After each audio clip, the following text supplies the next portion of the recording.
Hi Eric, hi Rebecca. Just taking a look at the site here. I've got it open in Expression Web.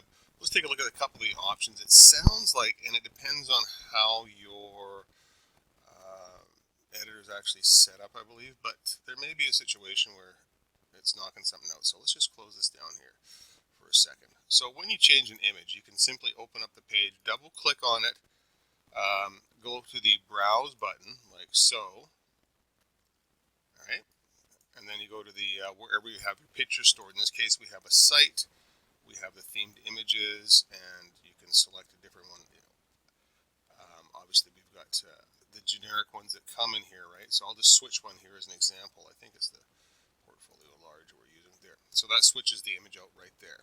Obviously, I've made a duplicate here so we can sort of compare a couple of things. But it shouldn't knock out anything below it right here. So let me just line this back up here.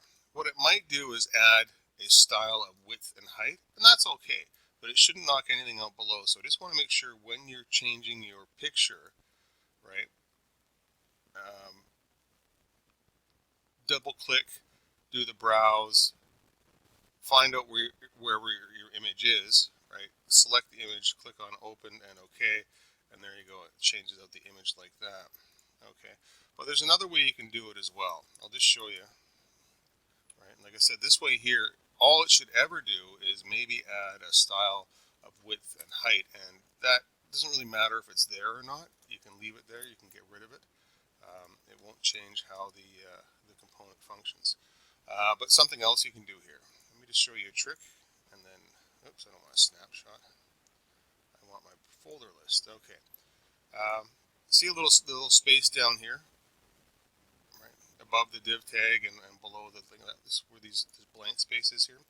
Let me just try something here. Go find your image, drag it like so into the spot and hit OK.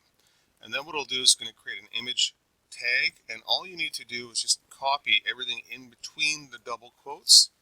Copy this here or cut it, right? And then right in here between the double quotes, select it, right click, and paste. And you can just paste in your image, or you can just change the name of the image if you want. So that's the other way, and then you just get rid of this when you're done. So there's a couple of ways of changing the pictures. Um, that should hopefully help you out.